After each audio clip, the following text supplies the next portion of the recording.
एक कौम जिसे अल्लाह ने जमीन का बेहतरीन हिस्सा दिया, जहां नर्म हवाएं चलती थीं, जरखेज जमीन थी, नदियां बहती थीं, और उनकी रहनुमाई करने वाला एक नबी था, हजरत नूह अलैहिस्सलाम।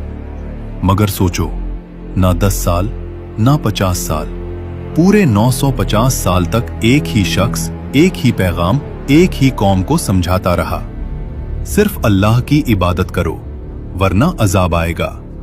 और जवाब में मजाक, तंज और दुश्मनी। नूह, यहां से चला जा, हमने किसी अल्लाह को नहीं मानना।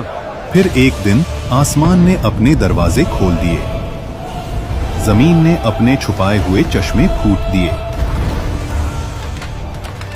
और सब कुछ एक गहरे तूफान में डूब गया। कौम नूह हजरत आदम अलैहिस्सलाम के बाद इंसानी तारीख की सबसे पुरानी कौमों में से एक कौम थी। ज्यादातर रिवायत के मुताबिक ये लोग बाबुल यानी आज का इराक के आसपास रहते थे। जमीन हसीन, फसलें ताकतवर, जिस्म लंबे ऊंचे पहाड़ों जैसी कुव्वत। ये वो लोग थे जिनके जिस्म आज के लोगों से कहीं ज्यादा मजबूत थे।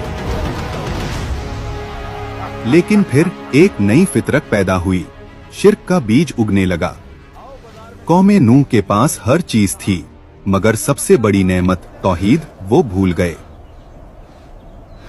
रिवायत में आता है कि पहले वो जिन लोगों को याद करते थे वो नेक बंदे थे। लोगों ने सोचा इनकी याद कायम रखने के लिए तस्वीर बना लेते हैं। बस तस्वीर से ताजीम, ताजीम से सजदा, और सजदे से शिर्क शुरू हो गया। ऐ हमारे माबूद, हमारी मुश्किल आसान कर दे, हमारी जिंदगी में सुकून दे दे। कुरान बताता है, और उन्होंने कहा, अपने माबूद वद को, सुवा को, यगूस को, याऊक को और नस्र को मत छोड़ो। ये पत्थर बन चुके थे, मगर उनके दिल पत्थर से भी सख्त हो गए। मेरा वाला ज्यादा बेहतर है। बकवास मत करो, मेरे वाले की कारीगरी लाजवाब है।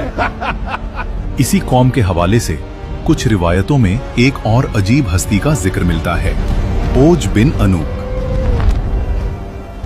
इसका जिक्र कुरान में नहीं, सिर्फ कुछ कदीम रिवायतों में मिलता है। कहा जाता है कि ये बहुत लंबे कद का, बेहद ताकतवर, इतना कि कभी कभी पहाड़ों को कदम से हिला दे। लोगों में इसके किस्से मशहूर थे और ये कौम की तकब्बुर की मिसाल बन गया था। ये रिवायत असल में एक सबक थी कि जब कौम तकब्बुर में आती है तो उनमें ओज बिन अनूक जैसी सोच पैदा होती है।